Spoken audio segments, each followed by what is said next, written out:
Folks, welcome back.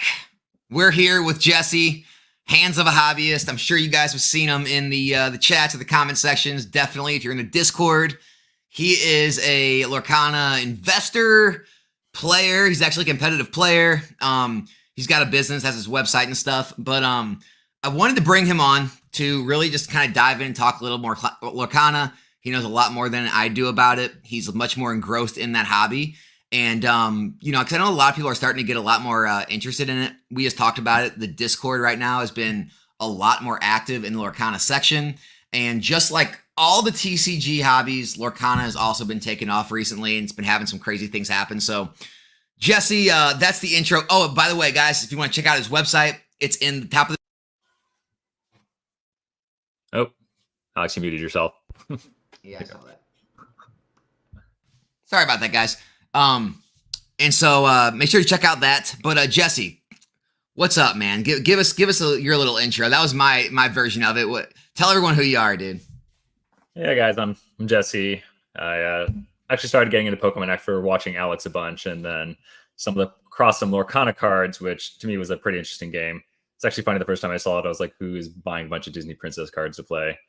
But after that, saw the cards, saw the value of it, and just kind of took it from there. Honestly, the big thing is I used to play Pokemon and Magic back in the day in the early 90s, mid 90s. And I think the gameplay is the biggest factor that keeps me into Lorcana right now. It's probably one of the most fun games to play, in my opinion. We were talking before. So you've been seeing like more and more people that you talk to these tournaments, they're leaving like Magic and Yu-Gi-Oh! And the other games, and they're coming to Lorcana. Yeah, I think the big thing is that the gameplay is pretty good, and then the big thing that's driving a lot of like particularly Yu-Gi-Oh! Magic players is the prize pool is really big right now. Like you're talking like you can make a living off playing professionally Lorcana compared to some of these other games right now if you just sell the promos. It's that much? Yeah, I mean, if some of these top players make top cut several times, and like a top 64 card is like $2,000, a top 32 card is like $5,000, a golden Mickey like top sale was like 50K, and then now they're down to I think like 20 to 15K right now for a golden Mickey. And then you're doing that over and over a couple of times. There you go. Wow, that's crazy. So you think it's more about the prize pool, and like, I mean, what do you think about the gameplay? Since you've played Magic, you played Pokemon, like what makes the gameplay? So Jesse actually sent me this little starter box, and me and my wife have been trying to play it a little bit. I've been really busy. I haven't had a ton of time, but we did play it a few times, and I do get it. It is fun. It is different. It's a different type of strategy to think about, whether which kind of way you want to play it. And so I can see how people are getting attracted to it. Now, I've never played Magic though. Very base level Yu-Gi-Oh, very base level Pokemon. But I gotta be honest. I get it. Yeah, I think the big thing is, I mean, so the creators of Lorcana actually are like both original Magic the Gathering creators from like late 90s, and they've been with Magic and Wizard of the Coast for decades. So they basically brought over what they thought was probably the best of Magic. The big thing like with Magic and Pokemon though is you have like energies or lands. So you have to use those to pay for it. And if you don't draw your energy, your land, then that's the problem where now you're stuck and you can't do anything. Versus Lorcana, almost every card can either be inkable or not inkable, where you can turn your character card, your action card into a land basically, or an energy to help power your game. So it creates a bigger diversity. Yeah, I haven't gotten into it deep enough because I haven't built like legitimate decks. We're using like starter decks and things. Are there any like, I guess, cards that allow you to bring your cards out after they're being inked? No, I mean there's a new. So basically, every card that you choose to ink, it's dead. It's done for that. Yeah. That's huge because, like, man, that just brings in so much more strategy. Like, if you're really wanting to hold that card and be able to play it eventually, if you want to just ink it to get something else out, like, and then you're just playing for, just keeping cards off the other player's side of the board, or trying to actually advance up the ladder. So it's there's a lot of different ways you can play it. It's not like one dimensional. Yeah, and that's a good thing about the game. Like if you pick up like a starter deck, or like the gateway, which you got was the starter kind of system that teaches the pretty fundamentals of the game, which anybody can pick up and play. But when you want to start getting to that advanced level where you're like, all right, I know I have 4 of these cards, I'm going to ink one now, and I need this card to win later, and I only have 3 left, and you're calculating the odds in your head. So there's a lot of math that goes into it. And there's starting to be ways now where you can like discard some ink kind of, and then try to pull it out of your discard, but it's all random then at that point. How have things like the power creep been so far? No power creep so far. It's pretty good. So we're 5 sets in. Set 6, Azure at Seas, comes out next month, which is going to bring some new power dynamics. So that'll be interesting. But so far, it's actually been really good. Even like How first many chapter cards are holding pretty well. tournaments have you played in, like official tournaments? So I play in like a lot of local like set championships, but then I played in 2 regional events, which are the Disney Lorcana challenges. That was in Atlanta and then Texas. Nice, awesome. And the turnouts were massive. They basically sell out in seconds. So there are 2,000 player tournaments. You probably have a minute, and you just have to hope the site doesn't crash. Total, I think this year there's 6 in the United States and 4 in Europe. The Europe ones took a little bit longer to sell out, but all of the US ones sell out in seconds. The last one's actually this weekend in Seattle. And how many seats are there? 2,000 seats for the Seattle, and then 2,000. They sell out in seconds. Yeah, it's sold out in seconds. And then holy crap, Nationals will be in January. That's will be in Disneyland, and that'll take the top 16 players from each regional event will go there, and you already win like a promo probably for going there. And then some format of those will go to Worlds in March, and that'll be in Disney World with European players. So what about the local stuff you do, like the card shops and stuff? Are those like always packed out? So they were. So the big thing with those is that the set championships, so you have like local weekly plays, which you get pretty good turnouts. A lot of the store owners I talked to say they've ramped up a lot, had to increase space for it. Some of them are actually seeing more Lorcana players than Magic or Yu-Gi-Oh players coming now. So that's pretty interesting. Then the set championships, for the first 2, there was pretty big promos. There was a Stitch and an Ursula. Those came out of the gate at about $300. They changed this one. Instead of the top 4 players, it's top 8 players get the promos. So that lowered the value, and it was a card that nobody really wanted. So that one only came out at about $40-$50. So yeah, I don't know if Ethan Celestial TCG's in here, but hey man, divert your eyes and close your ears. But dude, Yu-Gi-Oh just seems like it's on the downtrend lately. I know my local card shop and some around me, it's becoming kind of their, like, I don't even want to say it, like 4th, 5th tier game at this point. I mean, it's basically now, I mean, most of the card shops, at least here in the Midwest, it's like Pokemon, Magic, Lorcana, One Piece. Like, those are the 4. Like, Yu-Gi-Oh's taking a back seat now to like Lorcana and One Piece a lot of the times now. It's kind of wild. Yeah, I mean, I don't see a lot of One Piece at our shop anymore. They seem to kind of fallen off a little bit more, falling back to the Magic and going back to Yu-Gi-Oh or Pokemon. Yeah. So, okay, let's talk about the market a little bit now that we have some people in here. Appreciate you guys tuning in for a Lorcana stream, a little change of pace. All right, what do you want to do? Want me to share the screen? Yeah. All right, let's share the screen.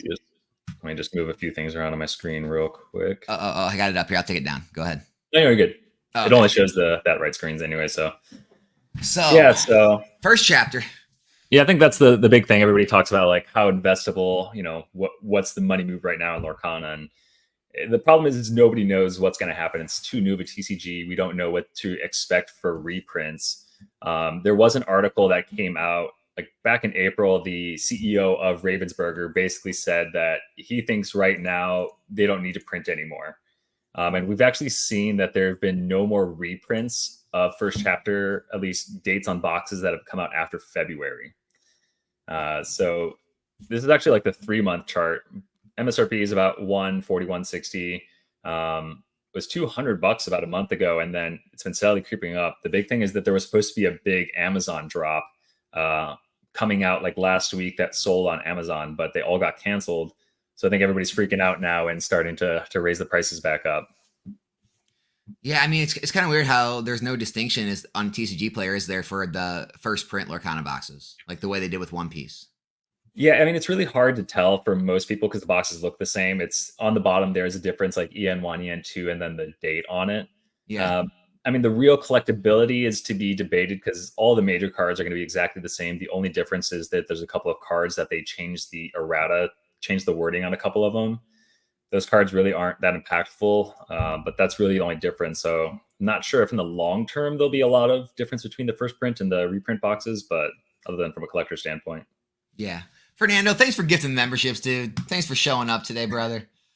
Yeah, man. So like, I know there's no way to know about reprints, obviously, but I mean, in your opinion, do you think we've probably seen some of the last first prints coming?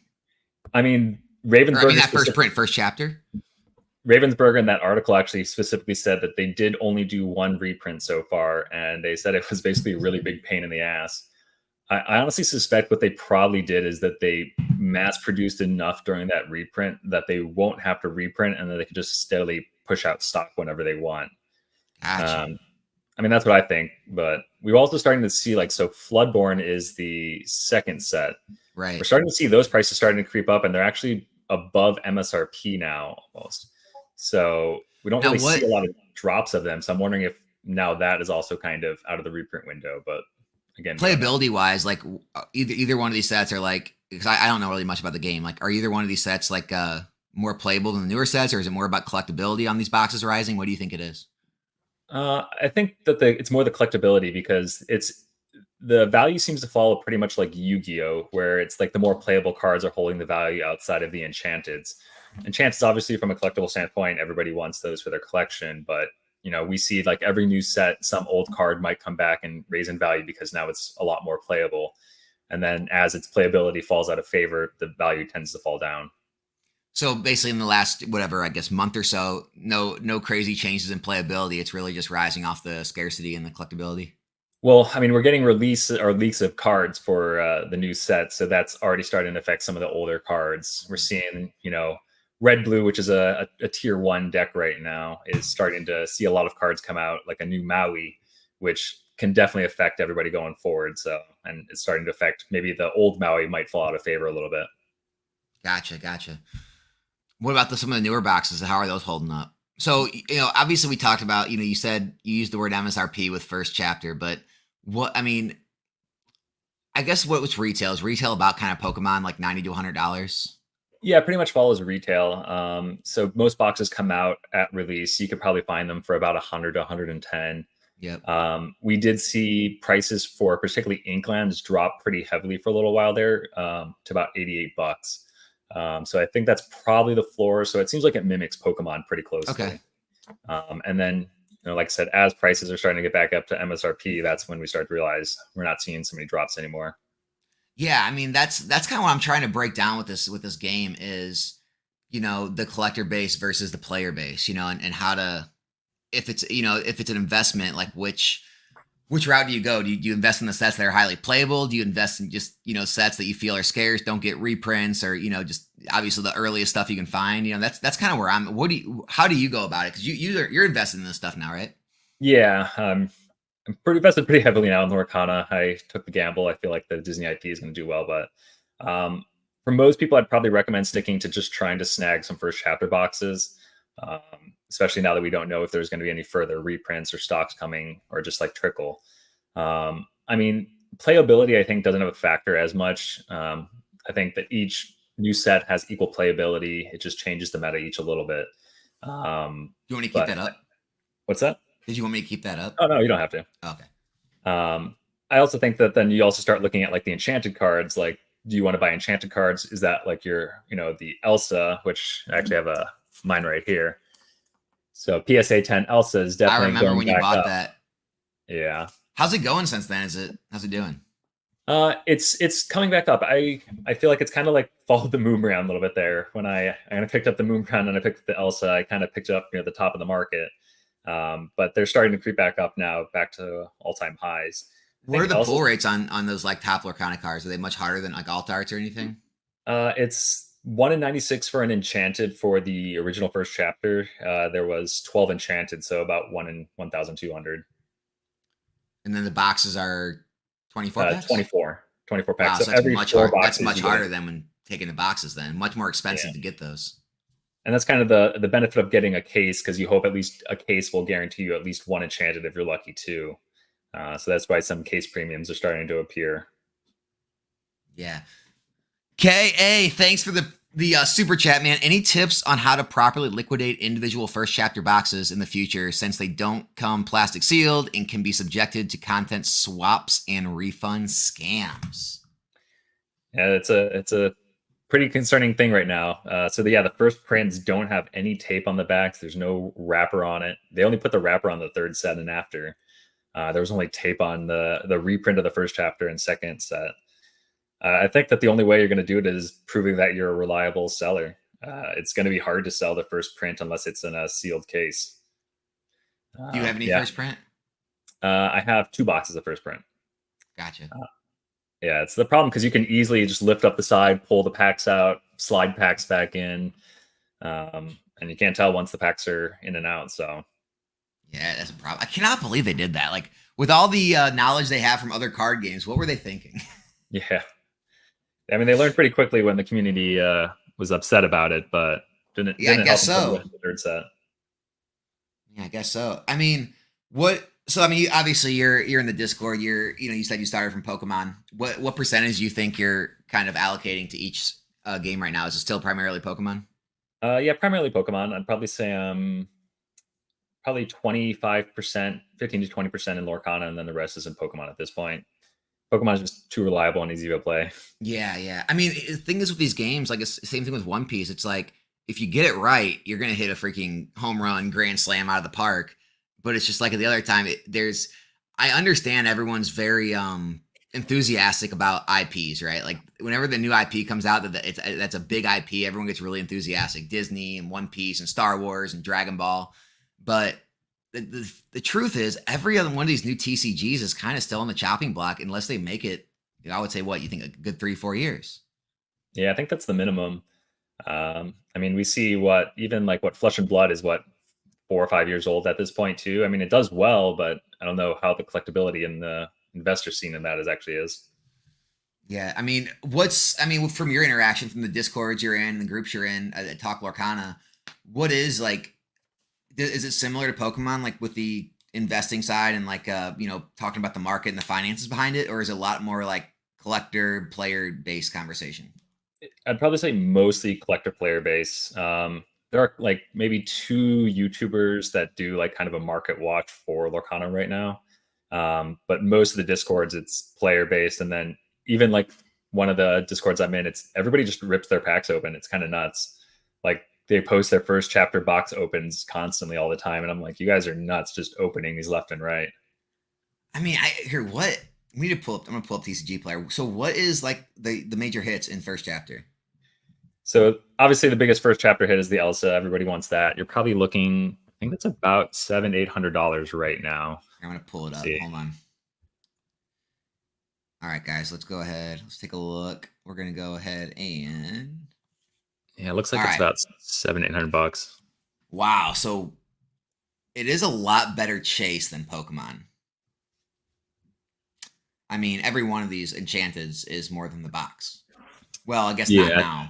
I think the lower tier Enchanted, you're probably at about $100 to $150 for first chapter. Okay. If you get like Tinkerbell and Maui, some of the more playable ones, it's about $300, which is correlates pretty well. Let's think about Pokemon. Other than specialty sets like ETBs, I mean, SV Base, Paldea, Obsidian, Paradox, Temporal. It's not until you get to Twilight where you can actually pull a card that's worth more than the box. Yeah. Which is pretty crazy. I mean, Terapagos is sitting right there on the border, but it's honestly gets more and more rare in Pokemon as sets age to be able to pull a card that's actually worth more than the box. Now, the PSA 10, that's a different story, but these are worth this much raw. So what is the multiple on the Elsa? You said it's in a PSA 10. What's it going for? I think that's up to 1,300 right now, and then some places maybe 1,400. It depends on like eBay versus TCG Player where you can find it, or auctions or not. Wow. That's pretty wild, man.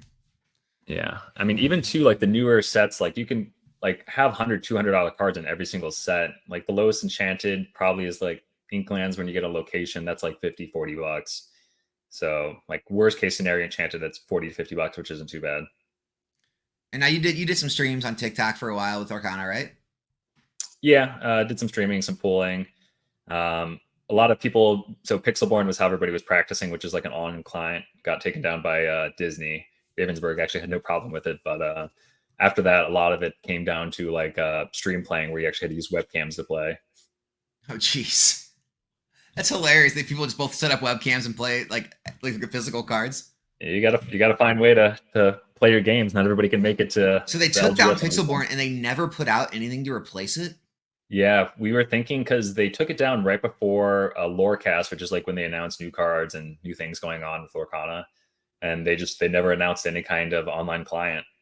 There's a lot of things that have taken the place of Pixelborn. They're just not as polished and smooth right now. This is a good question from Abraham. Do you think any of the other Disney IPs like Marvel, Star Wars, and others will eventually make it into the set, or do you think they're trying to keep those separate because, well, there is a Star Wars game, or maybe they have Marvel deals with Magic and bring it in? you're gonna bring it? Yeah, I mean, I think they have a lot of other IPs before they'll get to that point, and they know that the power of probably Marvel and Star Wars. One of the things that we're kind of questioning maybe in the future is if they do like kind of like how like the Poncho Pikachu put certain characters in like a stormtrooper, put Mickey in a stormtrooper costume, you know. Oh my So maybe they gosh. won't have We'd have a Poncho Pikachu all over again. That'd be straight Poncho Pikachu, Mario, Luigi, Pikachu levels.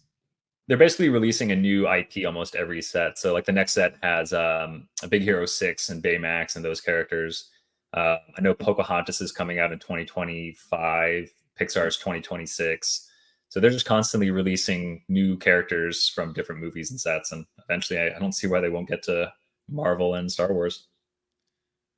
I have no idea what this is. I'll see if you can answer this. Isaac's asking thoughts on original first edition D23 cards from 2022. So this is like the true first edition card that actually has the first edition stamp on it. So Lorcana was released 2023, but they came out at the D23 convention, which is like Disney's shopping convention, basically. Yeah. And it was like a 6-pack of cards. You got them for $50, and a raw set you could probably get for maybe like 8-9K. A PSA 10 first set, you're looking at probably 20 to 25K. Oh my gosh. It's actually not even the most expensive card. Everybody thinks that the D23 Elsa is the most expensive card, but there was a PSA 10 Air Discard Enchanted. So they accidentally enchanted a discard. You're not even supposed to be able to get these discards. It sold for 40K. I guess the Mickey was 50, but that's down to like 15, 20. But you know, that brings up a whole new conversation. Like, what is your thoughts on? I look, my feeling's always the same. The market price is the market price. Whatever the market sets, whatever people out there are willing to pay, it's real, right?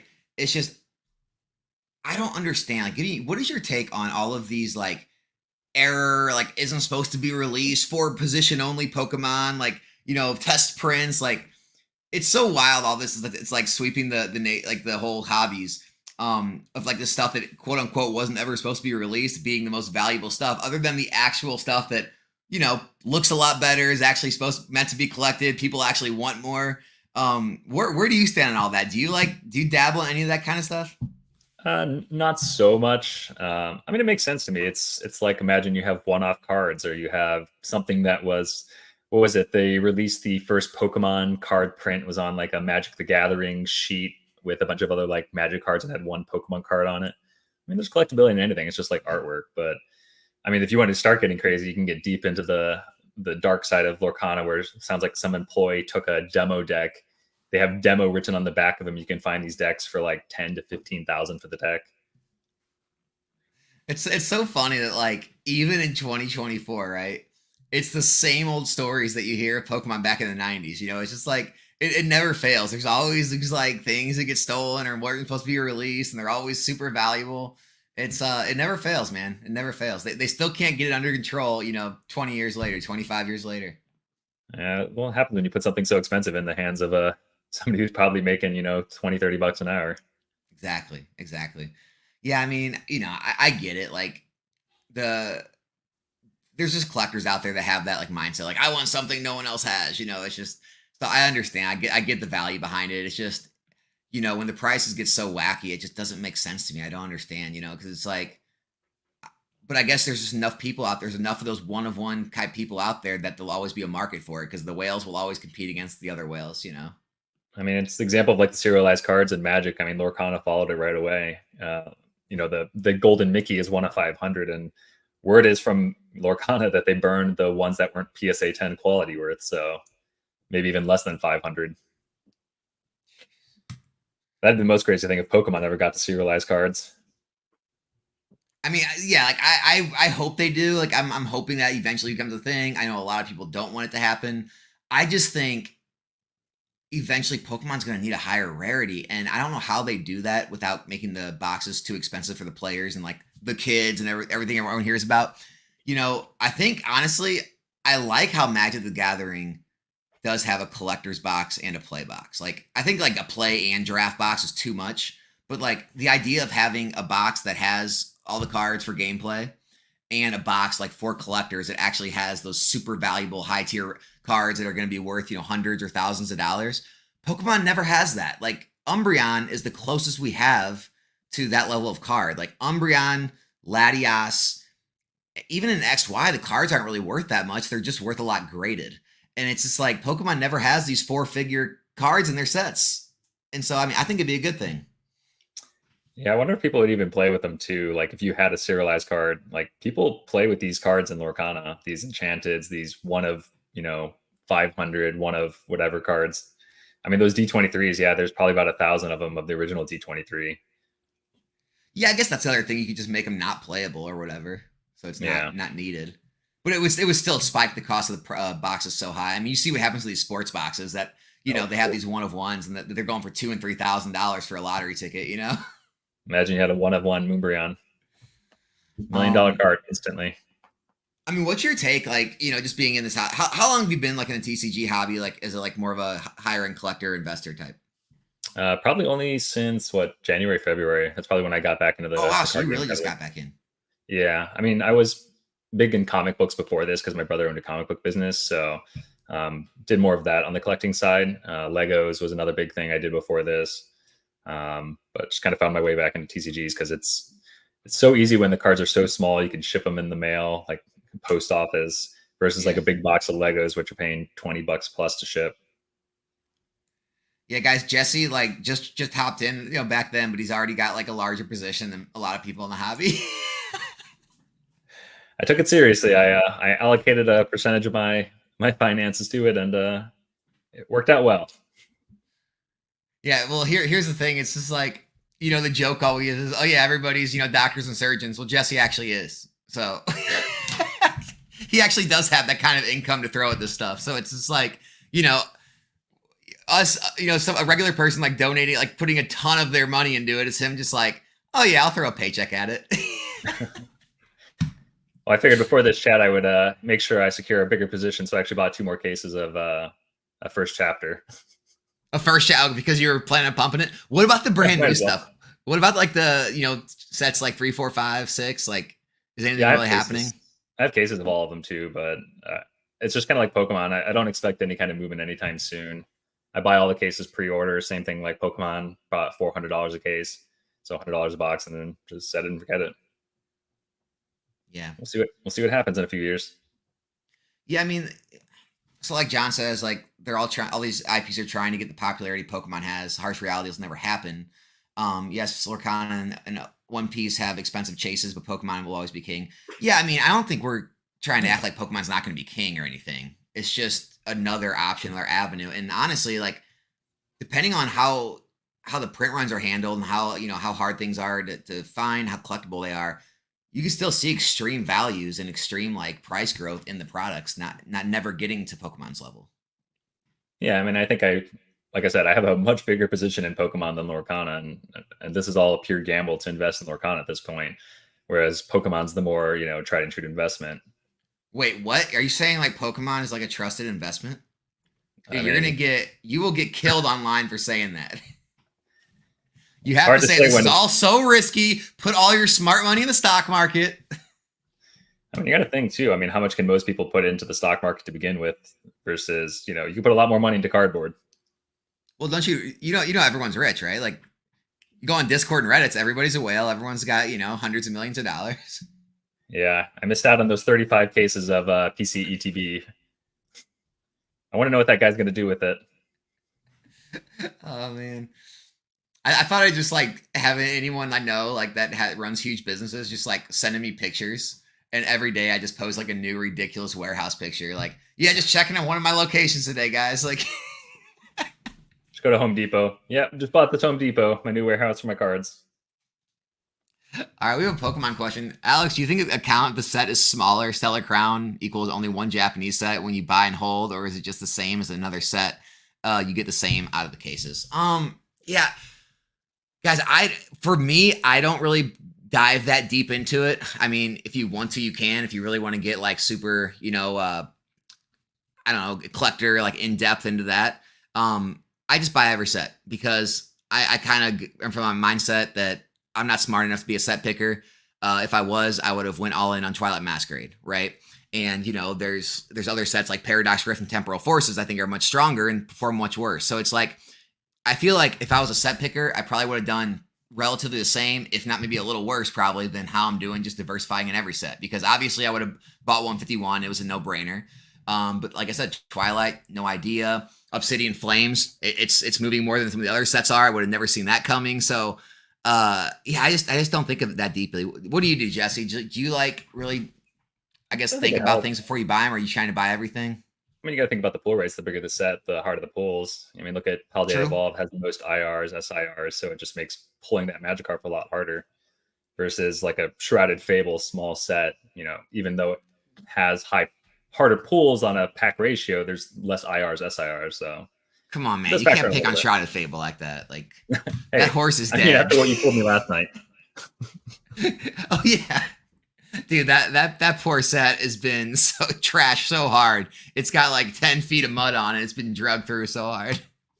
I mean, I'll be honest. I only own a collection box of the Greninja Kingdra, like 2 collection boxes cases. That's it.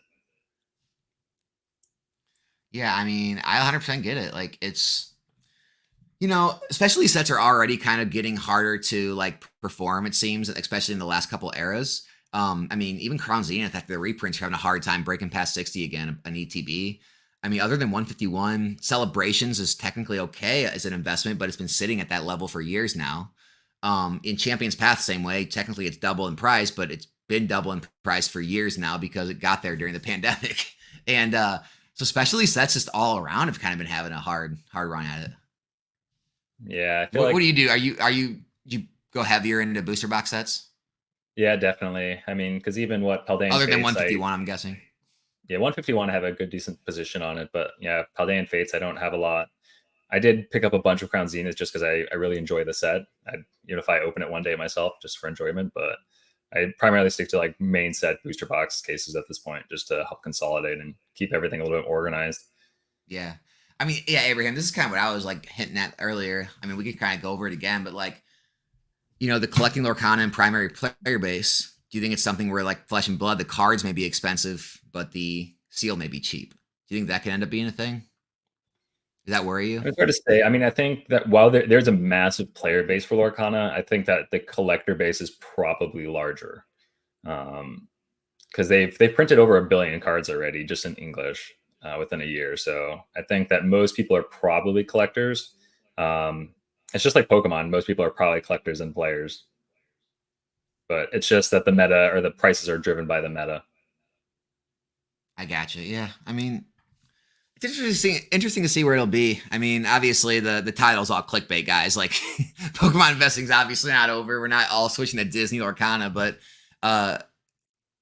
Jesse's been in the because he's in the Patreon and he's been in the live streams a lot, and the conversation always eventually like gets to somewhat Lorcana conversation. And so I've been wanting to, learn more. I've been trying to play it. I've been trying to like dig in a little more. Cause at first I was like completely off to the idea just because, I just didn't like, I'm not like a hugest, fan of Disney. And I just, I'm not the fan of all these new card games popping up. Cause I think most of them are just flash in the pans. But the longer it sticks around and the more Jesse was explaining to me about, I mean, here, I guess talk about that a little bit. Talk about a little bit about like what Lorcana or Ravensburger has kind of come out publicly and talk about like plans for the future and like the longevity going forward.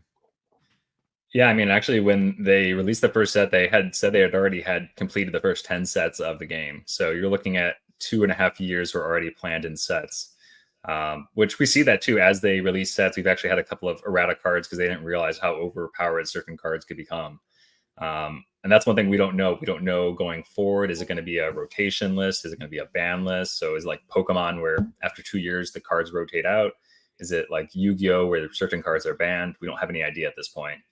So it's really hard to say going forward what's gonna really happen with the game, and how card values are gonna affect things. Yeah, I mean, have they put out any like statements of like any like, I guess like longevity, like future? Like, I mean, have they put out things where like they've showed plans for like years to come with like tournaments, with games, with anything like that? Oh yeah. I thought we were talking about something like that before, where there was like Disney had like come out and said like how much they're dedicating to the card game or something. I'm not sure about Maybe Disney. I'm I making mean, that up. I could be I'm sure making that up. Lorcana's a blip on Disney's financial radar, but I mean, they've definitely already announced Hey, like I don't know, years. man. When I had Steve on and we were breaking down Hasbro's balance sheets, man, dude, Magic the Gathering, it's freaking up there, right? Like that's Wizards of the Coast is freaking a big portion of Hasbro now. So I don't think any of these big companies are ruling out how profitable TCGs can be. That's why you have Walmart, starting to want to dip their foot in deeper in the TCG world, and GameStop, and so I think it's more prevalent than a lot of people think.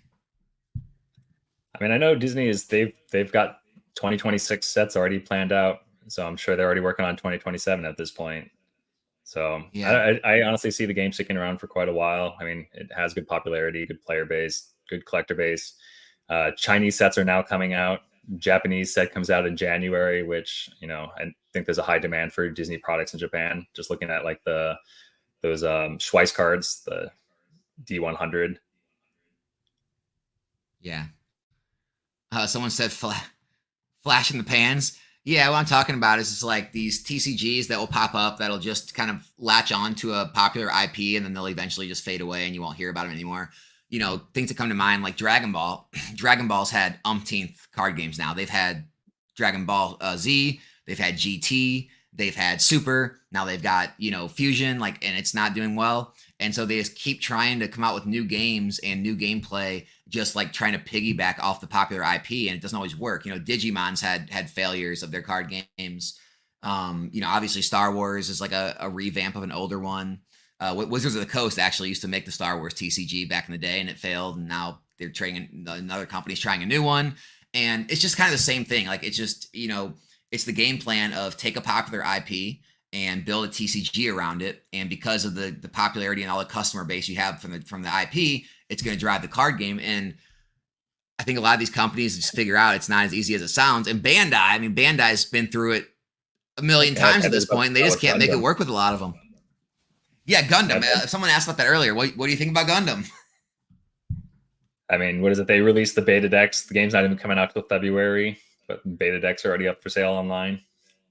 Yeah, so I'm not trying to shout out the Patreon because this is just where these conversations happen. But Manny in there, he runs like a full service Discord where it's built just for resellers, and it just has tons of drop bots everywhere, like when new products drop.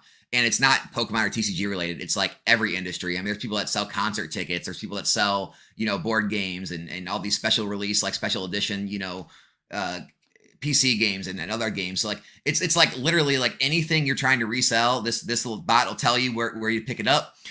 You can pick it up and resell it. And that community does very well. A lot of people in there are full time. But he said that, hey, it's sold out, and then it's like double already in beta. It's not even out yet. And Gundams has like a crazy surge of, now I don't know how much of that surge in popularity demand is because of just the entire TCG world, or just Gundams that sought after. I don't know. I mean, I definitely think it's probably a big chunk of people who are like, let me get on this game, grab some first edition, whatever beta edition of whatever card, and then hold it for a little bit and flip it.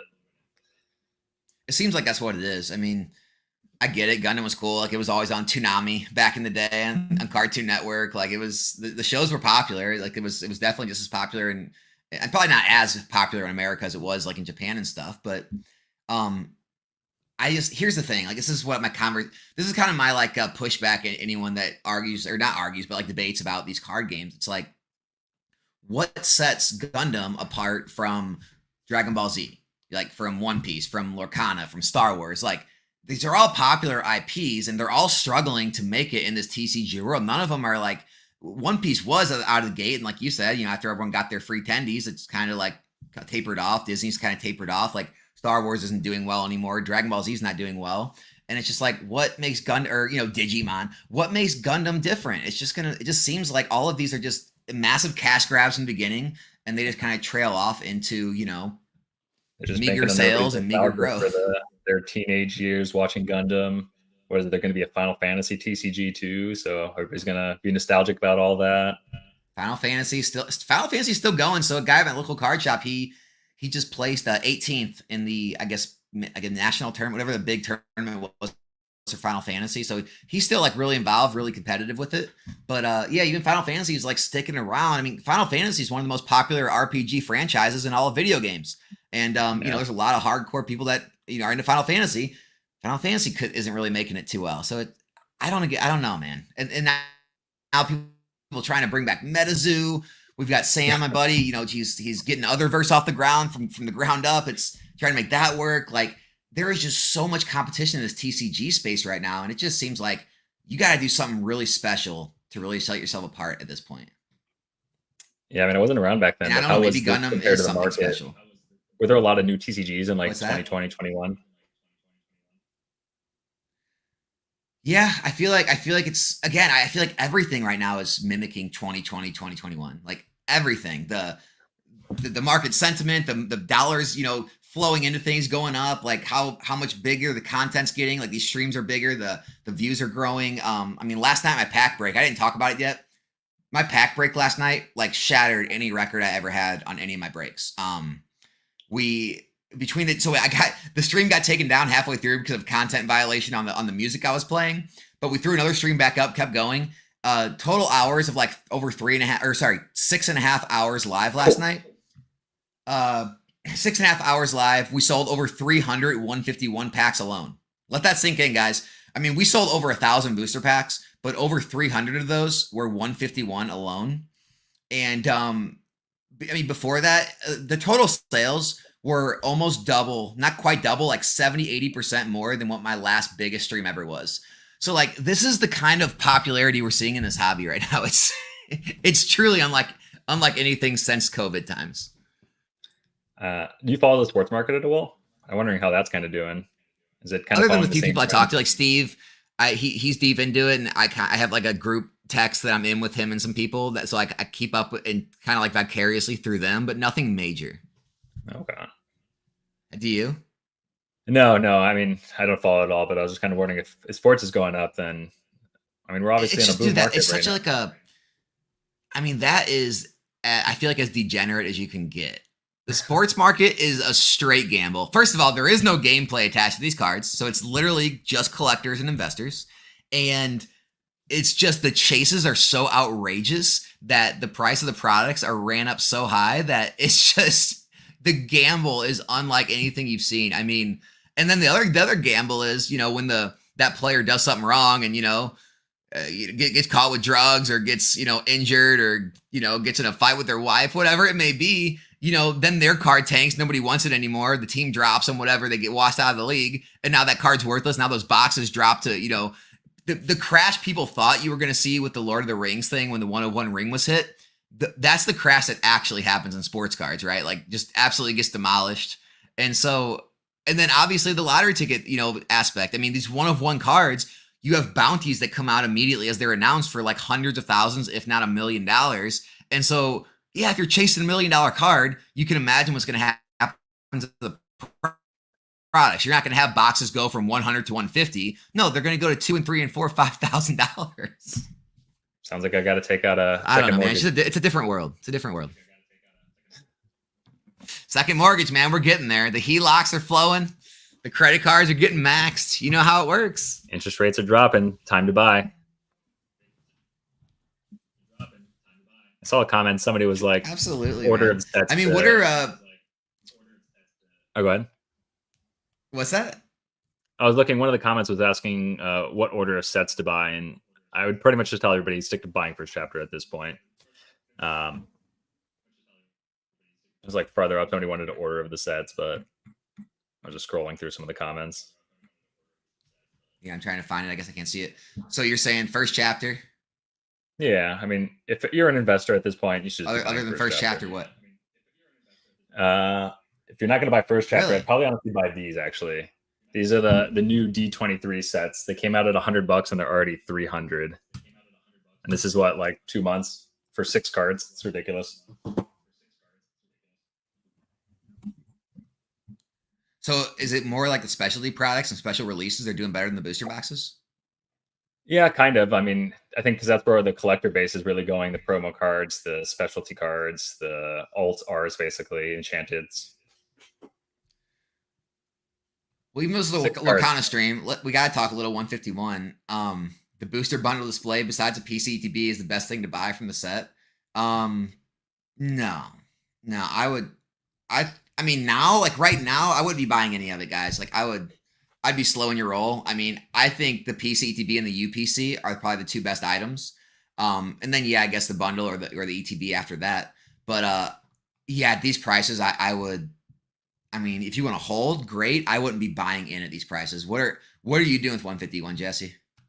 I'm just basically looking for the 151 bundle drops at this point. I see a bunch of like the Zapdos box, Alakazam boxes, but it's just too much space, and I don't feel like breaking them down. Yeah, and what are the price per pack breakdown on those when you see them? The Zapdos, or yeah, those collection I think it comes out to like $4.50 to $5 a pack almost. Gotcha. Yeah, I mean that's still really good. Like it's like a $9 pack right now.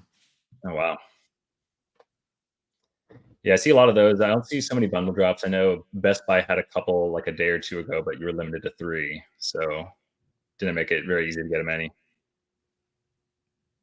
That's what I thought on Evolving Skies. I bought it 400 each, and it's up to 800 now. It's not too late for Lorcana. That's a great thing to talk about. I mean, as much as I like to tell people to get in, at release, pre-release, get in the 90s, 100s, 110 range on new boxes. That's gonna be your safest.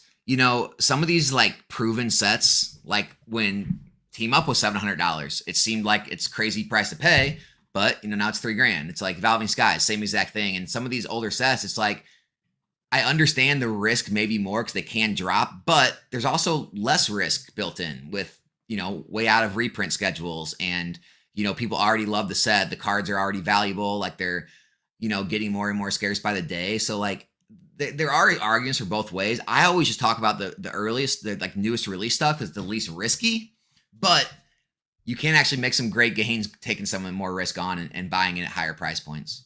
That was actually the first case I bought was a Evolving Skies case when I got back into the hobby. And you got in, so what price was it then? It was like $440 or $450 a box when I bought the case. Did that feel crazy? Yeah, especially as the first case. And I was like, man, I bought it off eBay. Do I trust this guy? Like, is this a legit box? Like, it was definitely sweating bullets until I got it, and then found out it's pretty legit. So, I mean, yeah, I bought back in like the mid to high 300s, and I've been still buying. Like if people are trying to sell off their collections, and I can get them at 80 or 85%. I mean, I still buy them to this day, but the majority of the ones I got back in and built my position on were like 350 to 380 range, and yeah, I mean, it sucks because I had them at one point, sold them for less than that, and had to buy back in later. And it's just that whole game of trying to time the reprints, right? Everyone's trying to time the reprints and wants to eat the profits, doesn't want to see the money they've gained lose value again. And then, just that whole, like, once they're already expensive, do you just say, I missed the play, or do you move on? I mean, some things I'm like that, like, hey, I missed it. Other things, you can actually make the case where you didn't miss it. I mean, here's the thing. If Lorcana makes it and it becomes a thing, there is no world where those first chapter boxes will not be insanely expensive.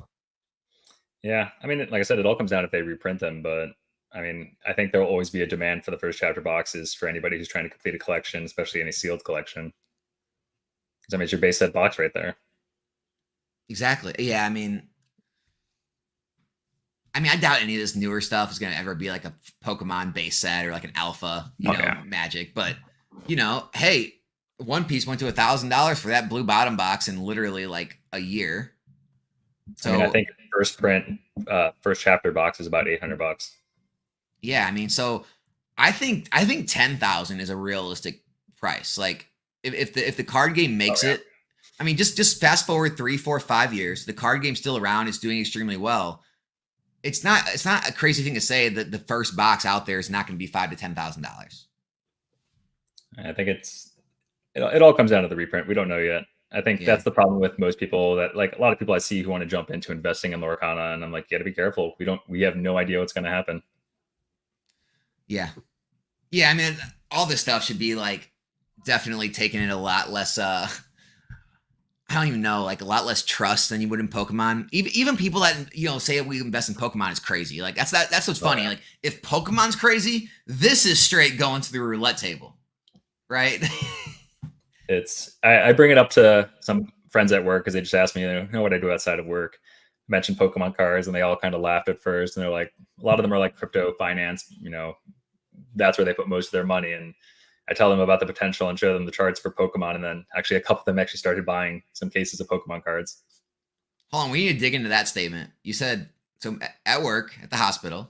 Yeah. This is where all those people are putting their monies in crypto. Oh yeah, there's a lot of the other physicians have quite a bit of money in crypto. Is it the stable coins, or is it like the more meme coins? I mean, they do everything. I mean, one of my coworkers just told me he just put 200K into Ethereum. So, I mean, crypto's booming right now. I don't know if you follow it at all, but no, I know. It's like I didn't. I mean, it is crazy to hear that, like, people are taking it that serious. Like they're foregoing like traditional investments for Pokemon, for crypto, for things like this. Yeah, he does day trading for stocks, but he just says it's just too easy with crypto right now. So, jeez, that's crazy to hear, dude. Do you mess with crypto at all? Oh yeah, I was actually really big into crypto, probably mid 2010s, like 2015, 2016. So I got lucky, bought a bunch of Ethereum, Bitcoin back then. So actually just sold one of my Bitcoins this year, pay off some taxes, buy some Lorcana and Pokemon. That's crazy, man. Yeah, I mean, I don't know. I just don't know what to think about it. It just seems like, obviously, it all can't be like usable. There's too many coins to ever be usable. It's obviously all just like Pokemon. I mean, you're basically buying and selling based off scarcity. It's no different than any other collectible. Pokemon, Lorcana, a bunch of shit coins that people are trading, hoping that it moons for the memes. I mean, look at Dogecoin. Dogecoins used to be given away for free on Reddit, just for like when you like somebody's comment, you can give them Dogecoin back in the day because it was so worthless. And now look at it. Alejandro, appreciate you stopping by. Folks, I'm late, but I'm here. Have a good day, fellas. Have a good day too, man. Never too late. Never too late to stop in. FBI got my Bitcoin. Lorcana, the most recent shitcoin. Got to pump the coins. Hey, man. I like I said, I just wanted to talk about it a little bit because I don't know much about Lorcana, but I'm always interested to learn. I'm always interested to look at other things. I mean, I'm pretty sure people have seen on on some of the Discord posts. Like I've started to dip my foot in the Magic world and get some positions in some Magic stuff, and just like being closed-minded, it'll hinder you, right? And it's not that you need to like put large amounts of your investment or like put stuff you're worried about losing. But the cool thing about the newer investments, all the shit coins, all the these new card games is like when you're right, you're exponentially right. Whereas if you're right with Pokemon, you do well, you make 50, 100%, whatever it may be. But it's like with the other things, like people were saying, you'll make 5x, 10x type thing. Yeah, I mean, I think it's no different than any other collectibles. I mean, like I said, I was in the comic book world before this, and it's the same thing. People making grading plays with CGC, people flipping shit comics because whatever reason, every new comic comes out. Most of it's worthless, pennies on the dollar, but you hope you catch that one print, that one variant that is all of a sudden worth something. People are just like loading up on every comic just to like hope they pick that one. Oh yeah, you should go to Comic-Con, man. People buying everything up left and right because it's a limited print, Comic-Con exclusive, Comic-Con Funko Pops. There's another example for you of something that went bust. Funkos are down big time. Did you ever get into those? Just the Comic-Con, because I was already there. I picked them up and I would just flip them. I kept a couple of cool ones. I think I have like a Bruce Lee Funko Pop and maybe like one Disney Funko Pop. Dude, that was I know everyone likes to compare Pokemon to like Beanie Babies. That was the closest thing I've seen to Beanie Babies since the 90s. Yeah, I mean, It's just a little plastic toy that you keep in the box, just like people keeping their tags on their Beanie Babies. It was that was. I mean, everyone wanted to compare it to Pokemon. I'm like, guys, this is Beanie Babies. This is Beanie Babies 2.0. It's like they do nothing, right? They're literally just sit on a shelf. It's all about keeping them in perfect condition, like the tags. There were so many similarities, but like you can't say that because you just get crucified by the community. It's just, but like it was pretty easy to see that was eventually going to come. The only way to save it, I guess, would be to have like again serialized stuff. Are there serialized things in Funko? I don't know if they're serialized. I think they have like gold edition, limited edition, like different variants, but I never got really big in the Funko world. I just know about the Comic-Con exclusives. I just feel like serialized is it's like the gold standard of any collectible. You know, I just think a lot of people out there want to know. I think anytime there's uncertainty, it always holds a market back. I think whenever everyone's in the know, like of how much something is out there, it makes you feel more comfortable, right? It's just, could you imagine if Pokemon came out and said, "Hey guys, we only ever printed 1 million boxes of Evolving Skies booster boxes." Boom. It'd be That huge. that would make it go through the roof. Yeah, I mean, I think that's the biggest problem with these markets is the lack of transparency. Where it's like, you know, if they release a card that's like, hey, 1 out of 1,000, there's literally only 1,000 of these. I don't care if we reprint the set 10 times, there's still only going to be 1,000 of these cards. That's a huge deal, right? You don't have to worry about these population reports going higher. You don't have to worry about more boxes like finding their way to market from some crazy like secondary suppliers, or the distributor just found these in the back. It's like that would truly change the game. But maybe that's one of the reasons they don't do it, is they don't want that to happen. I don't know why it's there's no transparency in these hobbies, but obviously so they know something that we don't. Set booster boxes 20 years later. Yeah. Yeah, the lack of transparency is a strange thing, but maybe it's good for their business. Maybe they figured it out and that's why it works. Maybe if they were too transparent, it wouldn't work. I don't know. Like, I don't see the argument against it. Well, what do you think the argument against transparency is? I think that Pokemon sees it as a little money printer, and they can turn the machine on at any time and print. But they don't though, right? Like they just don't do it. But like what would be the harm in after like 4 or 5 years, you know, coming out with the print numbers on the sets after they're 4 to 5 years old, you know? I think it just doesn't incentivize Pokemon in any reason other than the aftermarket. That's the only people it affects, so Pokemon doesn't care to release it. I guess. I mean, I guess it comes back to like what you believe about these companies in the secondary market. I am strongly in belief that they definitely pay attention to it. And I think a stronger secondary market definitely increases product sales when things come out, because people are more likely to buy them with the intent of them having more value in the future. So it definitely helps people buy. And I just think it would just add to that confidence. Oh, yeah. I mean, Pokemon knows what they're doing. I'm a firm believer that they intentionally, not necessarily short printing, but they're just not pushing out as much product right away. It pushes the price up closer to MSRP. Pokemon's now selling more on the Pokemon website. I mean, I think they're just smart about it. And they could trickle out as much as they want. Just don't do massive reprints like they used to. Dude, do you ever stop by the Pokemart USA streams? Yeah, I come to a lot of them. All right, here we go. What are your thoughts on the Prius Prime? And where are your source of Forever stamps? Hey, I mean, Forever stamps you can get them dirt cheap. They're 30 cents. You just got to look in the right places. They're 30 cents. I don't know where they come from, but and they're 100% legitimate, guys. The post office hasn't kicked back any of my letters so far. I haven't got the nice Year of the Dragon stamps. All right, Pokemon pretend like they don't know what's going on, or they're slow to act. That's why the fact that they are acting fast and immediate is scary. They are almost printing instantly after Market Mania. What? What? They're almost printing immediately. Dude, we haven't had reprints since like that small restock of Paldea. We haven't even had reprints in like a years now. Like, year and a half?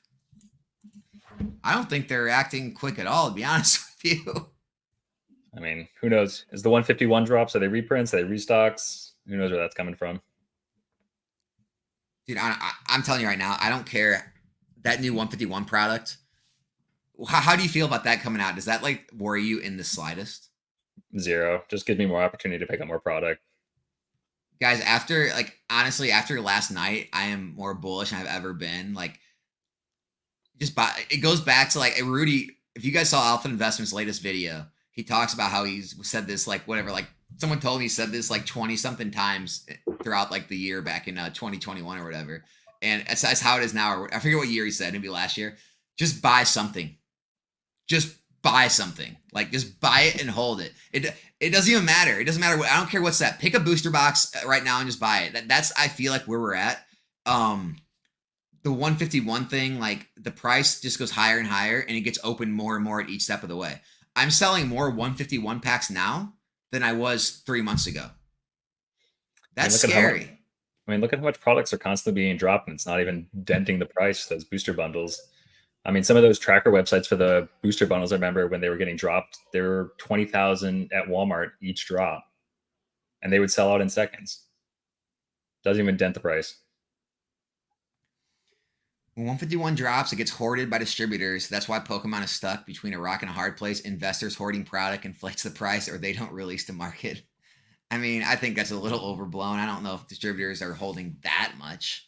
I mean, if they were, like, why aren't we seeing huge amounts of Evolving Skies being, you know, put up at because I mean, guys, I have access to all like a bunch of distributors lists, like, you know, through a program. So I would know if any of this stuff was becoming available to distributors. Like there's no Sword and Shield's like out. There's scarce amounts of like maybe blisters or building battles, things like that, of like Silver Tempest, maybe Lost Origin here or there. Like Sword and Shield's out, and there's no Sun and Moon, there's no XY. Like at what point do these distributors pull it out that they've been hoarding? You know, I just don't see it. I don't see it.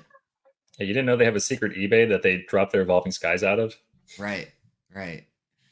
And I mean, honestly, like, and then like investors play a part, but guys, I know this sounds crazy, but this is so small. Like there's 280 people in here. This video will probably get viewed by a few thousand people. That is in no way, shape, or form like indicative of how big this market is. It's like a piece. It's not even a piece of the pie. It's like a bite of the pie. It's like a small child-sized bite of the pie.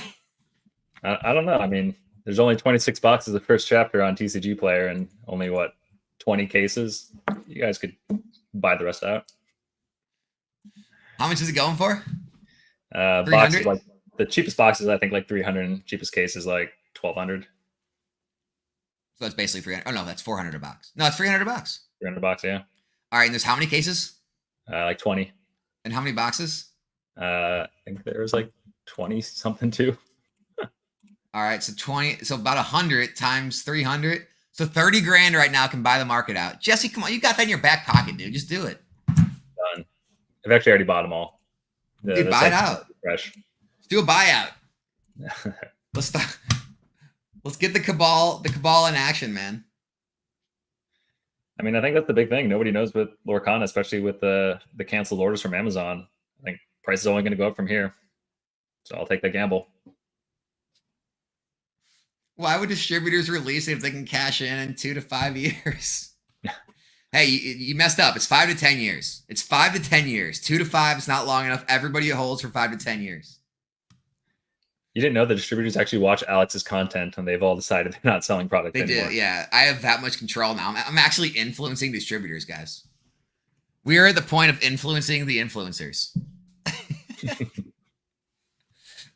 Oh man, so I mean, what's your plans going forward, man? You've been in the hobby for about a year now. I mean, you're obviously liking it. Like, is it just kind of you're just gonna kind of keep the same track? Like, if you thought about expanding into any more stuff, like any of the singles grind or any like that good stuff? I mean, I think I've been through most of the gamut. What I did, the pack breaks, did the streaming, sell singles, sell sealed. I think at this point it's just personal collecting and master setting everything in Scarlet Violet, which is most of these right here. I'll keep playing Lorcana. I know it's going to be pretty fun competitively for the next year. The next set is looking really fun to play. And then just keep buying sealed cases as every set comes out, hoping I can get some Team Rocket and it doesn't sell out for, double MSRP right out the door. I mean, if this is like this when Team Rocket comes out, it's going to be scary. Yeah, I'm actually worried. I mean, I got most of the box or cases of Surging Sparks that I had ordered. I think I only lost 1 or 2, but I'm worried about getting Team Rocket. I don't know if anybody's even going to list it at 600. You mean got as in like it's ordered? It's ordered and confirmed. I've had 2 where they canceled on me already. Really? Yeah, 2 cases. Oh, you mean like your allocation got cut? Yeah, like I had ordered from a place and they said they couldn't fill it. So it's already starting. Yeah, it's already starting. Guys, it's already starting. The pre-orders are already getting canceled. I told you this was going to happen.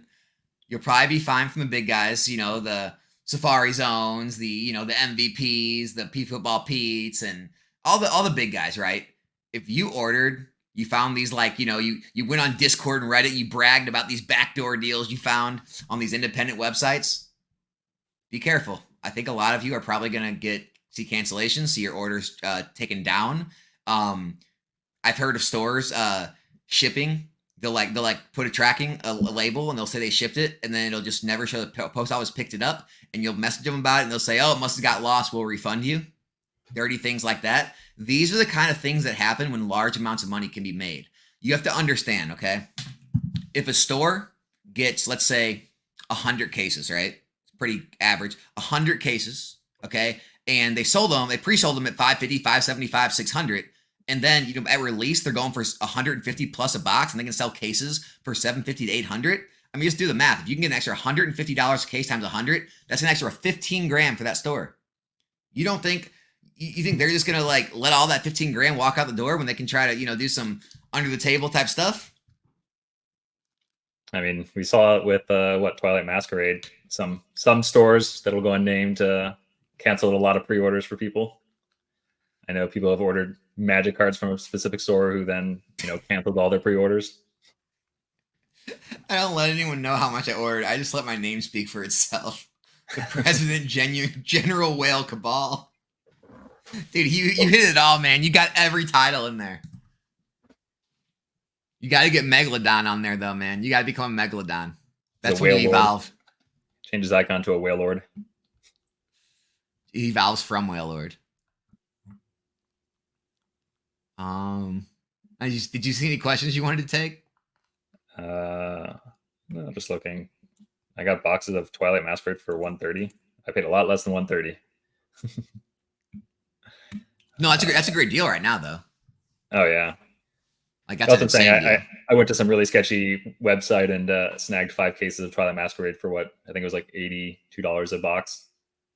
Oh, that's the site that everybody shut down or whatever? Yeah, I got lucky. Somehow I got my cases, but a lot of people got their orders canceled. Yeah, the store. So that was again talked about in the Discord. The store put out all these crazy percentage off if you signed up for their membership or something, and what was 15% off for new member, and then if you join their membership, it was another 5% off. And Twilight Masquerade, they initially released it at $92, and then it just got buried. Honestly, okay, talk about how influence and stuff. I could actually see our Discord having something to do with that. There were so many of us that all ordered off that one poor site, and I think they just got crushed so hard. Well, I mean, look at I think it was Game Capital or Capital Game when Surging Spark, they had posted and somebody posted in your Discord, and then all of a sudden they went from 200 boxes to 40 boxes in an hour.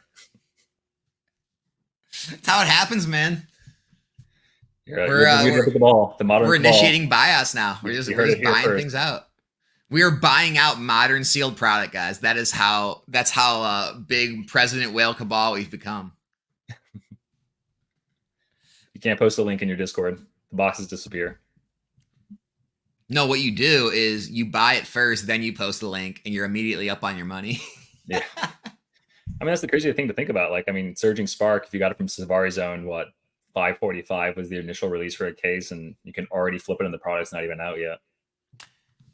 Dave and Adams is not a card distributor. They're a card shop. And no, they're not. I don't think they're the largest. Are they I don't think they're the largest. They could be. But Dave and Adams, they just have their own business. They're never the cheapest on eBay. They're never the cheapest on TCG Player. I don't think they have a distribution program they run for members. They're not someone that I honestly don't know how they sell so much because they're terrible. They're terribly priced usually, and they don't run good. I don't know. Maybe Some people find deals from them from time to time, but like on average, Safari Zone crushes David Adams. Crushes them. I've never even heard of David Adams. Yeah, I mean, I know they're big. I don't think they're the biggest by any means. Sell It On City Radio, thank you so much for the gifted memberships. Guys, make sure you thank them if you received one of those. Yeah, I'm not debating distro holds product, but 30 to 40%. Wait. Distro holds product, marks them up 30 to 40% of wholesale. That's business though. Yeah. I don't think they hold like crazy amounts though, like people think. Like, I don't think you're going to see this day where, we get like thousands of boxes released on the market out of nowhere just because the price went up type thing. I think when they get reprints or restocks, they definitely raise the price so they can capture more of the money. But I don't know. The investing thing might be a little overblown, but who knows? Yeah, I'm sure distributors have to flip it. They have bills to pay. They'd rather take their margin right away and just take the next product that they know is going to go.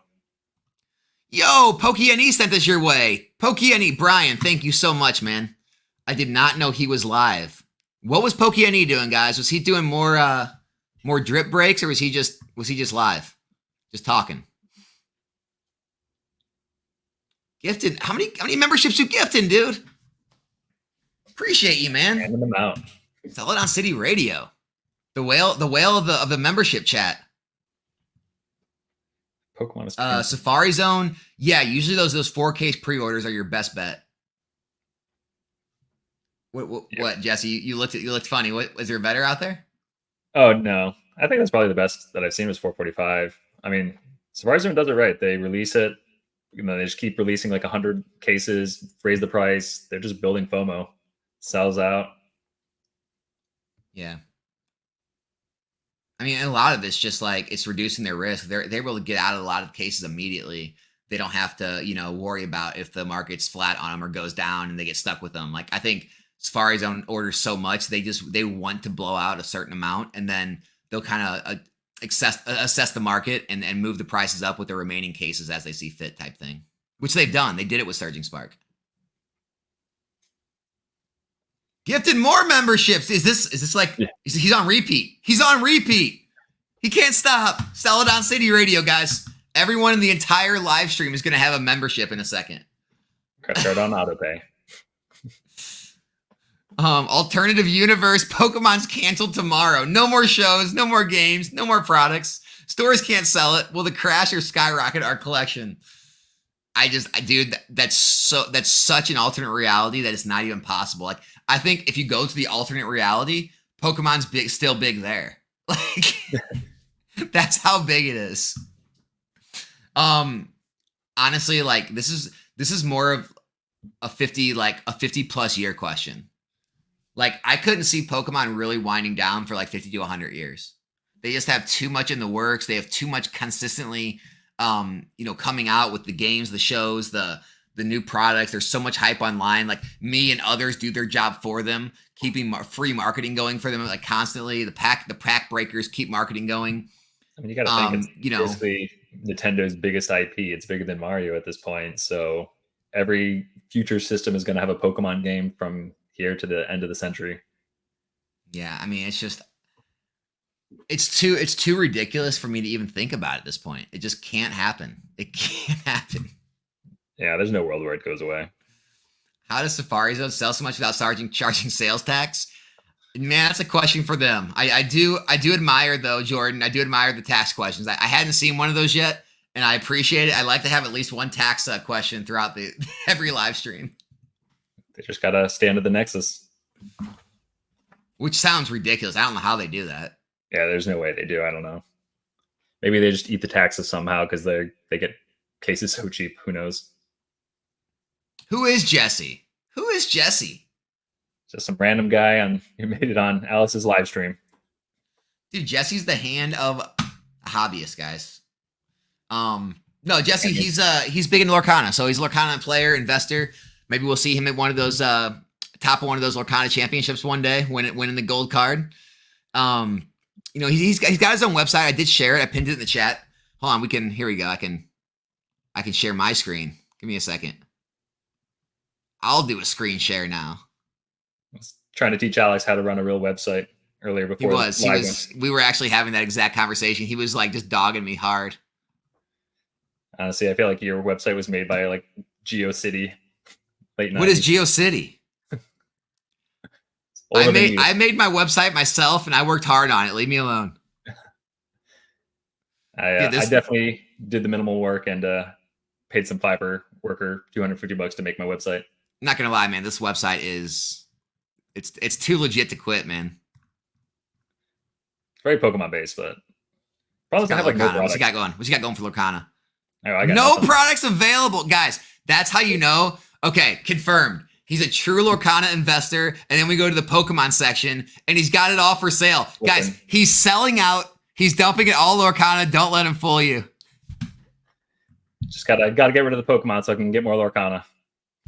Oh my gosh, dude. How do you feel after I just confirmed what you're doing here? You're pumping Lorcana. You took it all down. No one's selling it. Gotta keep it for myself. Honestly, I was buying out collections of Lorcana for a while, and people were, I don't know why, but scared about it and dumped their collection to me for 50, 60%. So I have like those big long boxes of just first chapter rares. I like went through it one day and I was like, oh, all these cards are $10 now, and I have 30, 40 of them. Dude, you're not going to believe this. Celadon City Radio. You were stepping on Collector's turf. You were stepping on their turf, and Collector just fired back with not just one 50 membership donation, but a second 50 membership donation. Guys, Collector app. Been huge supporter of the channel lately. Make sure you check them out on the App Store. Great place to track your collect. Do you use Collector? Oh yeah. Jesse? Honestly, it's just too easy. I finally separated my Lorcana from my Pokemon so I can track them separately. It's just too easy. Yeah. So guys, it's a great place to track your investment collection. It updates automatically. Really appreciate you guys always donating to these live streams. But Celadon City Radio, man, you got some competition. I appreciate all the support you gave as well, but Collector did not enjoy it as much as I did. Guys, make sure you thank them for all the memberships you got. Literally, almost this entire chat is going to have a membership in a second. Hold on, now they're saying something. Another super chat. Appreciate you guys. We need Lorcana Pokemon tag team. Elsa and Charizard combo. Oh my gosh. Could you imagine if Disney and Pokemon could get together on that? It'll be the Song of Ice and Fire right there. Tag team cards. Really appreciate you guys, man. For real. Like, thanks so much for everything. Yeah, I mean, it's weird how the companies are all real stingy with their IPs and don't ever want to like do any crossover, isn't it? I mean, Disney has more lawyers just controlling their IP than probably they have every other staff member. They're so on top of their IP. Like I said, it was like that was the big thing with Pixelborn. It wasn't Ravensburg had no problem with it from what I'm hearing. It was all Disney. It wasn't about some third-party person using their IP. Game Nerds is a big store too. Game Nerds, Dave and Adams, pretty big. Prices are decent at Game Nerds, but Dave and Adams will capitalize. Or well capitalized. Will capitalize or well capitalized. I don't know what you mean by that, but yeah, I don't know. There's a lot of card shops out there, guys. Like, honestly, as long as it's a large trusted source, they got the cheapest prices, I go with them. I'm actually probably, I'm not that like loyal, I guess, of a customer. I mean, if someone else has got a better price and like I can tell they're trusted and I know they ship like double boxed or whatever, I'll switch to them, right? Like it's kind of the nature of the beast. I mean, if you're gonna raise your prices, like, and there's some people that won't. Like, a lot of people's businesses in this industry, I mean, you know, they're not the cheapest, but they do very well in sales, and people keep coming back because they just like dealing with them. So you don't have to be the cheapest, but for me, I definitely am. I'm a price shopper. I'll be honest. Yeah, I mean, I honestly go for whoever's easiest. You got a low price, you have an easy website, I'll just order from you. Just take the risk. Do I believe in investing in Lorcana long term?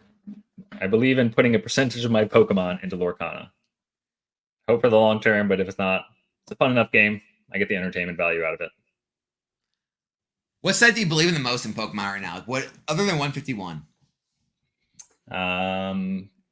If you had to keep one. Sparks obviously right now, but I mean, I'm a big Paldea Evolve fan. I like the cards. I like the art. See, I knew I liked you for a reason. Dude, I love Paldea, man. Like, I know it doesn't have the highest like dollar hit chase cards. Like it's got the Magikarp and the PSA 10, but other than that, like all the SIRs, they're not the highest sought after cards. But I think one day they really could come back and be a lot more than they are. I mean, if the set rises and they become more like sought after, I mean, just those, they have all the legendaries, they have all the starters, they have those some of the top tier SIRs or IRs in the entire era with the Raichu, Tyranitar, and the Magikarp. Like it still seems undervalued at 140. I think that thing people underestimate is that like with all the IRs, like it's going to do well, I think, in the future. And I think more collectors are moving towards wanting the artwork. I mean, we see that like people aren't chasing the vintage half circle or half square artwork. They want that full art, full text, real shiny, textured. Yeah, so Chess King, I think you kind of misunderstood what I'm saying. I didn't say good luck being the cheapest and unknown, but the people that are known that are the cheapest, like Safari Zone, like, dude, here's my thing. I know I've bought from them. I know they ship double boxed. I know they're legitimate. They get their products straight from distribution. I know they're trusted. If they have the cheapest price, I don't really care about like how good another business like quote unquote treated me or whatever. It's like I'm gonna go there. Like it makes the most sense. Like, yeah, I mean, I'm not gonna go like some crazy like Temu type site, but I'll definitely use like the best big name I can find. If I go on eBay and I'm looking for something and it's already out of print and P Football Pete's the cheapest, probably gonna go with him. Like it's just but the way Alex, it is. They have Evolving Skies booster boxes on eBay for $100. Isn't it a steal? Wait, what is it? Those fake listings on eBay for $100 for Evolving Skies booster boxes that people. Man, that's something to talk about too. We should talk about a little bit. Is what about the rise of fake listings? Have you noticed that? Oh yeah, it's more than ever. Even in another Discord where it's a little bit more Japanese Pokemon based, and like one of the big resellers got a bunch of fake boxes of 151 that were resealed. Yeah, I mean it's back in like when I was in the hobby around Evolutions time, there were like fake Pokemon Go boxes from China and like fake Evolutions boxes, but they were very easy to tell. Like it was always listed like however many pieces in the or packs in the cards or whatever, how many cards lot, and it was like the boxes looked really bad, and there were different images on the box. Like obviously there is no Pokemon Go set. And I even bought one back in the days just to open it. They had cards from all different eras and stuff. It was funny, right? The real shiny, real glossy, and real fake, right? Nowadays, these listings look real. Like they're real. Straight screen share captures of the exact like real booster box. The listing looks real, title looks real, but you go and look at the seller and they have tons of bad feedback, or they're all located in China. And just guys, if it's too good to be true, don't buy it. Don't buy into the BS. It's no one's selling, Twilight Masquerade for $100, right? It's not happening. I almost bought an Evolutions box. I remember when it was like a $500 listing. I looked at it, looked perfect. The only thing that you could tell was that the Charizard was like a little bit to the left of where it should have been. It was like on the original box, it's like more centered, and their Charizard was to the left. Yeah, so they're pretty real out there. How do you feel about Obsidian Flame? Seems like a great set to go up. I just bought 2 more cases of Obsidian Flames. Honestly, when my nephews were here, they asked me for Obsidian Flames back. So, dude, I went. Let's see, 6-year-old nephew. I mean, Obsidian Flames. Like, I went through almost a whole booster box last night of it. Still, I mean, people still want to open it. I mean, the things like, especially if you want to pull an SIR, like you have a good shot early SV era. So, and people chase the Charizard. Yeah, I mean, I'm sure a lot of people know Hills. Hills Wholesale Gaming is a great place to buy from if you don't mind going through like a 1990 site. I think my site's bad, dude. Another GeoCity site, Angel Fire the Hills.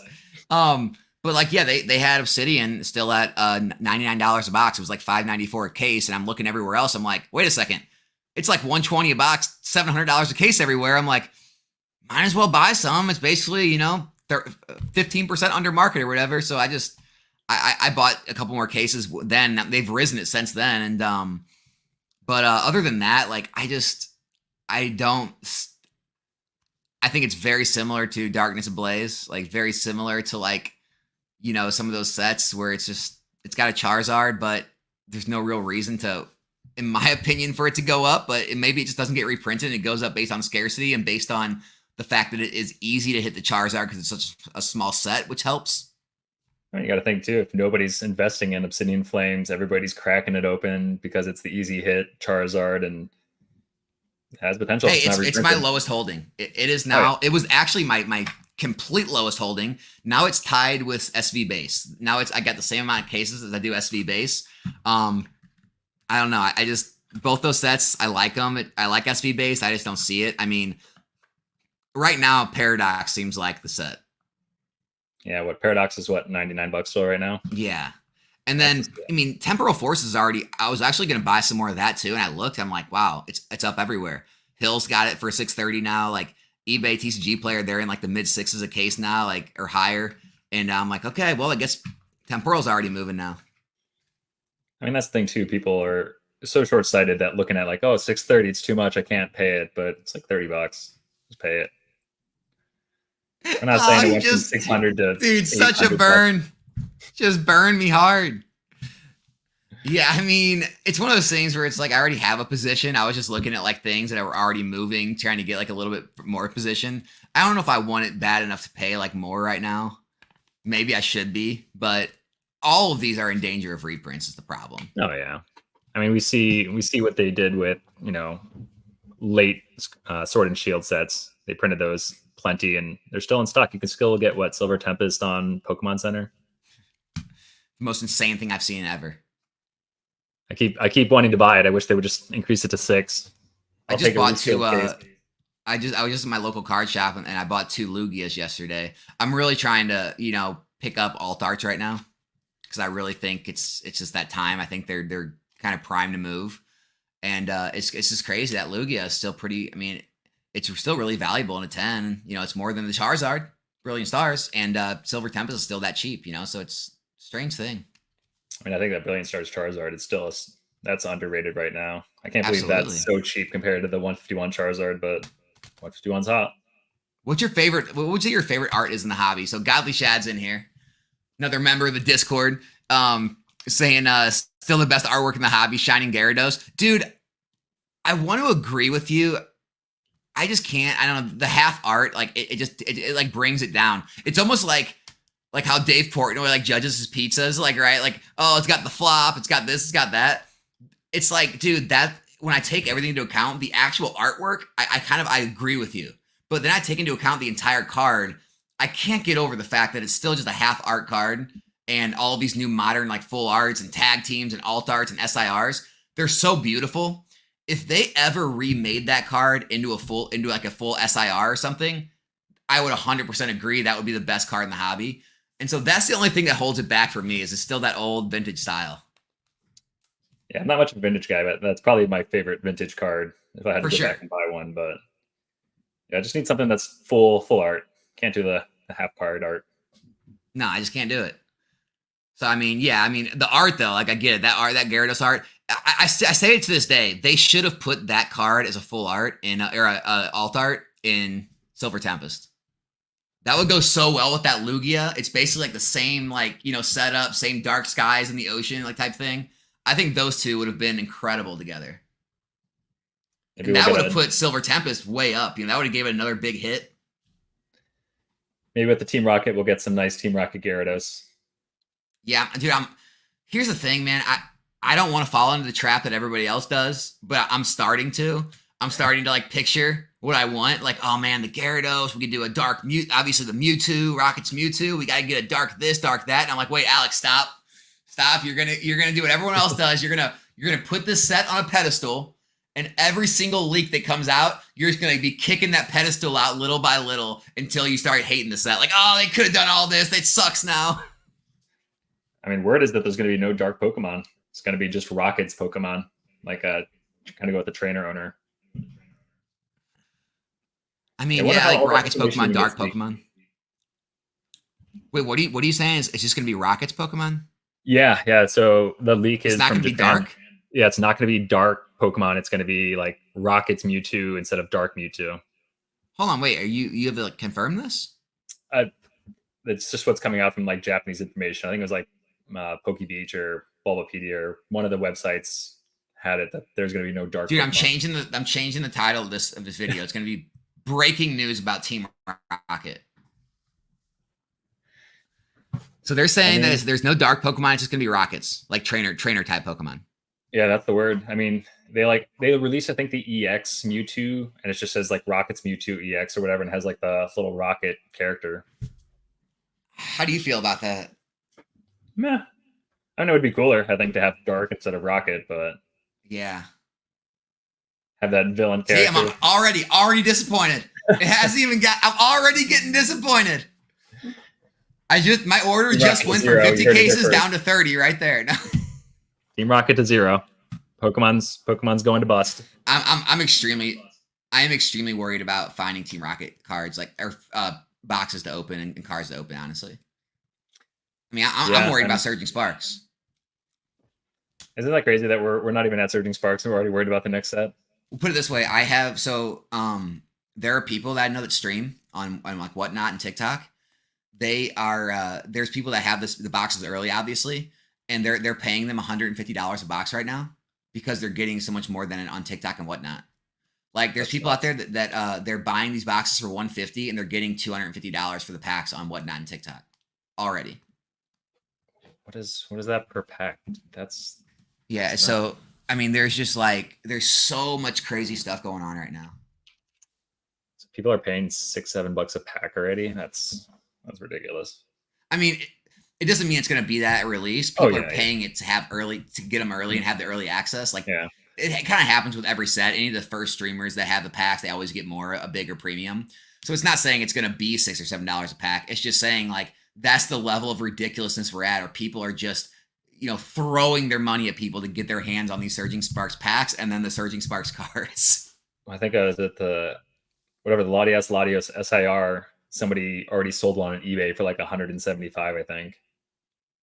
Yeah, I mean, I was on the phone like, and my buddy was asking me, he's like, "So do you want some?" I'm like, at 150, and he's like, "Yeah." I'm just like, "You could stream them." I'm like, oh, man, I know, but God, so paying $750 or whatever, $900 a case of a set that's not even really just to get it and try to rip it and get them out a week early. It's so crazy. I mean, I guess if you went, I literally could have the Surging Sparks right now. Then, I mean, they would get eaten up. They would get eaten up. I mean, they would be. I just don't know if I want to go down that. I mean, I'm already like treading the line of finding my way onto a rattle video. I think that would probably push me over. Nostalgianomics is getting stolen packs, right? The next Pokemon drama. And I don't think they're stolen. I think it's just people with who either have contacts at distribution or even they work at distribution and they're getting their hands on some and they're just kind of selling it themselves. Like, because it's not stolen. Distributors have the product. They already have it. They're just haven't sent it to the stores yet. So it's not stolen or anything. It's just, I just don't know how I feel about it really, I mean, I'm sure places are accidentally releasing it early too, because I've seen pictures where people have shown like the Surging Sparks ETBs at Amazon, like distribution already, ready to be shipped out. So. Wait, what are you saying? Amazon is shipping it? No, so like an Amazon worker released a picture of like a case of like Surging Spark stuff already on Amazon ready to go. Wow, so Amazon's already got it. Yep. So they must get it the same time distributors get it. Probably. I'm sure they're getting it straight from Pokemon. Okay, that makes sense. Wow.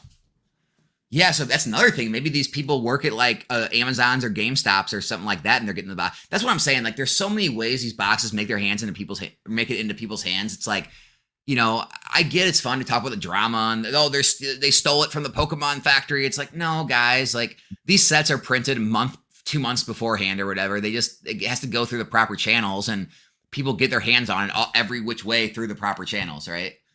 It's just the way the world works. Yeah, I mean, I know there's streamers they'll rip it already for you, but they just won't ship it out to you until a release date.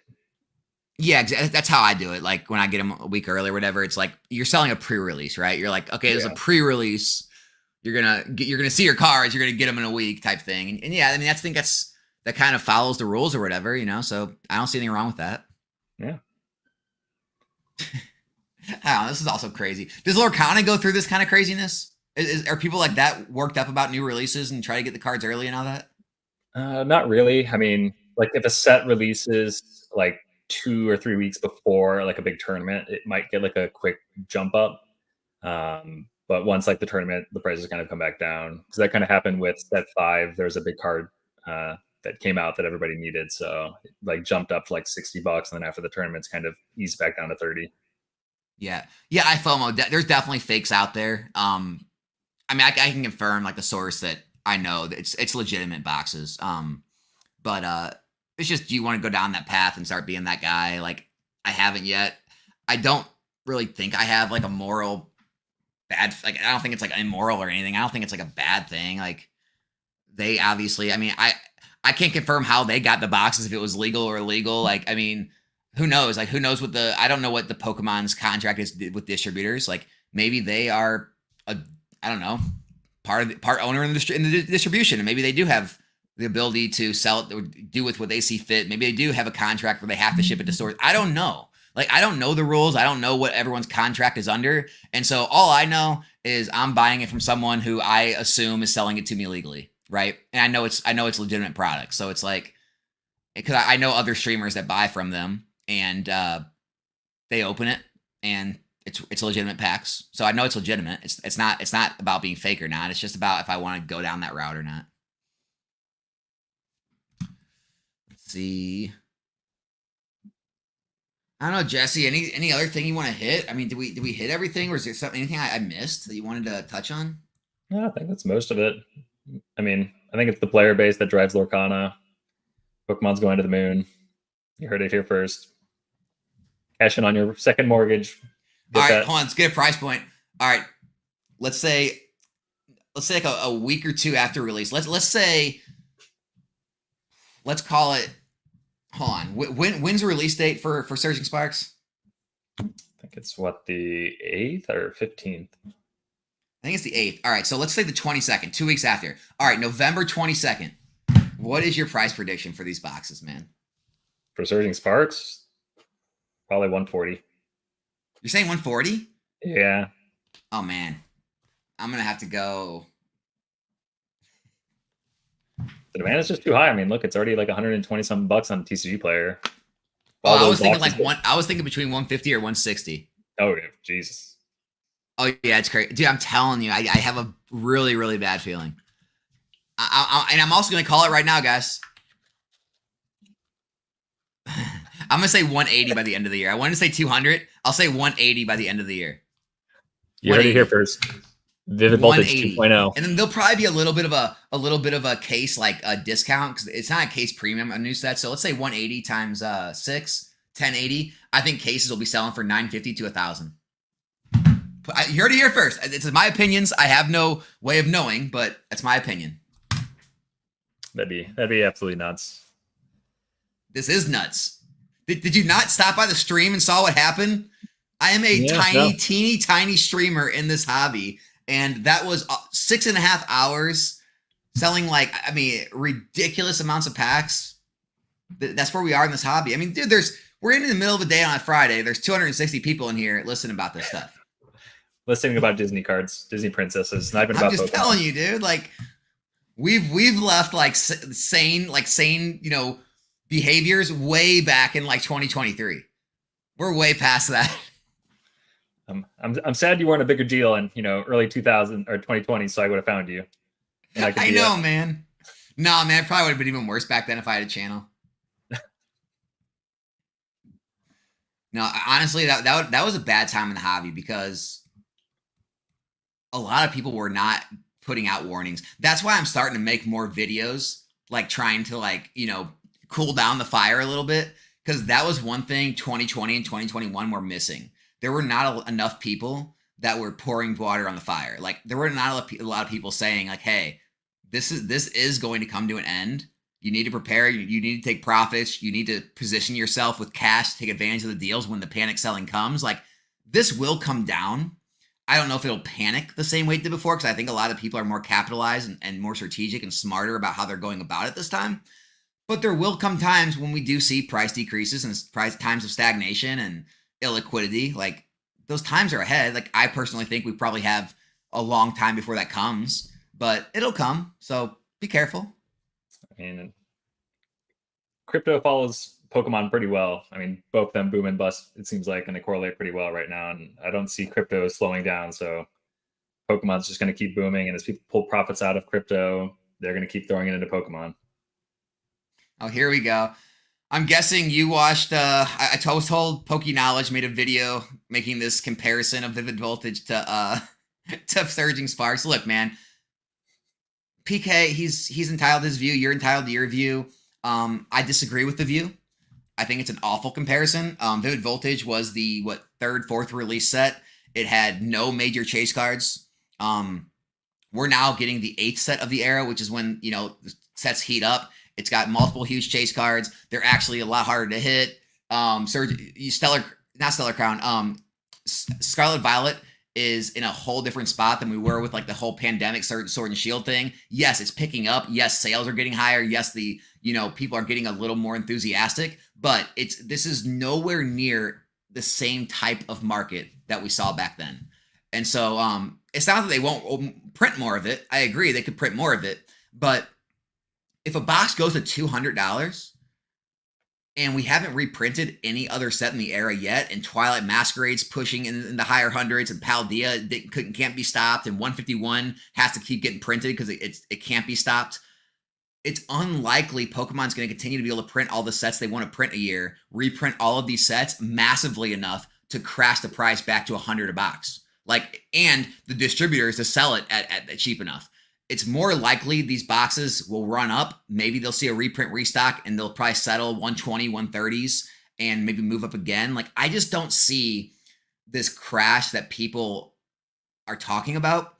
I think it's just people that get uncomfortable with seeing price rises and maybe have kind of those flashback memories of 2021, and they constantly are they're infinitely always looking for correlations, and they tend to, maybe some people tend to have more of a bearish outlook instead of a bullish outlook. And so maybe those are the reasons they have the views they do. But no, I just don't agree with it. I don't think it's anywhere near Vivid Voltage. I mean, the cards look a lot better, that's for sure. So at least now. Yeah, I mean, there's already more hits than one. The Vivid Voltage is just the Pikachu. There's already more hits than that. It's a later set in the era. I mean, it's different. It's just different. It's the next evolving sky. Here we go. Take profits. Duh. It's market crashes. Collectibles crash too. Crash. I love the word crash. It's all coming to zero. Everything's going to zero. Yeah, I mean, it's just the word crash. It gets thrown around so much. What even is a crash, Yeah, is a crash a 25, 30% drop? If that's a crash, then I could see a crash coming for sure. Yeah. I could see the future where a crash comes of 20 to 30%. If you're talking about a crash where everything gets reset to its original retail price, you're out of your mind. You're completely out of your mind. I mean, it's 20 to 30% even. It's not even going to get below $100. Oh, I mean, dude, if you said right now, Alex, you have to pick one, 200 or 80, I'm saying 200 all day. Yeah, all day. Definitely. I don't think after how everything's changed, where people used to buy them a year later waiting for the reprints, and now everybody's pre-ordering everything. I don't think you see prices go back below 600. I think you get in at 600 at the release and then reprint it's 620, 630.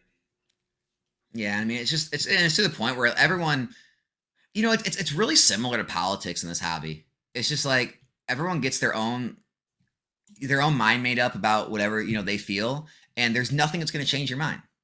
It gets to the point with some people, they'll never change their mind. We could have another 10 years of data like this, and there will still be people out there saying, don't put money into Pokemon booster boxes. It's all too risky, right? And right now, we'll go 2-3 years, and all these sets will never reach $100, $110 a box again. And then the next era, people will be like, oh no, you guys are crazy. This is all going to be $85 a box still. You guys are buying it this much. It's just there's no amount of convincing you can do to some people where you just have to move on and say, hey, here's data. Here's what I know. Here's what I've experienced. Take it or leave it. I don't understand why anybody would even complain if it's good 80. Just more buying opportunity. I wouldn't complain. It's just I just don't see it's not. Put it this way: if I wouldn't be still putting in orders. I just order more Paradox Rift and from a distributor. I just ordered those cases of obsidian. Like, I wouldn't be buying things if I thought they were going to go to 80. Like, if I truly thought I was going to have a chance to buy in the 80s, I wouldn't be paying 95 a box for these things, you know? Yeah, makes sense. But hey, maybe they will. Maybe the joke's going to be on us and we're all idiots, and you know. And then we'll still be okay, because, you know, if you didn't go all in, you'll be all right. I mean, if anybody's watched the new Rudy video, you just got to be the wheelbarrow Timmy. Be the wheelbarrow Timmy. You know what? That's how we're going to end this. Be the wheelbarrow Timmy. That's how you win. Right. That's how you always win. Guys, appreciate you guys all being here. What you want to take from this is obviously Pokemon investing is over. Put all your money in Lorcana. No. But yeah, guys, make sure to reach out to Jesse if you're in the Discord. Say what's up to him. He's always hanging out in the Lorcana chat and other chats. His website, Hands of a Hobbyist, we shared that. It's in the description if you want to check out anything. I don't think he really tries to run a business much, but you know, if you ever want to support him and just throw a few bucks his way, he'll ship it out to you well protected and do right by you there. I double box everything. Yeah, double box everything, and hopefully, dude, I'm not joking. Hopefully, we start seeing you on some of these podiums and some of these tournaments, man. We'll see. There's supposed to be a last chance qualifier for nationals where you have to. How close have you gotten? What's that? How close have you gotten to qualify? Atlanta was probably my closest. If I had won one more, I would have potentially matched in the score and maybe made it to day 2, but I lost my last game, and just how it goes. And then Dallas, I didn't do too hot. Who are these? Who are like the best player? Are these like Magic players and stuff that are winning these things? Yeah, a lot of them are like Magic players. Like I know the guy who won, I think it was like the German or Italian one. He's like a Magic world champion. There's a lot of like Pokemon world champions, Yu-Gi-Oh world champions that are playing and consistently making day 2 of these events. So obviously there's some luck involved like any other TCG, but the skill is definitely showing where these people are making multiple day level 2s. I mean, it's like anything else where the money's at, it's going to draw the best players. Oh yeah.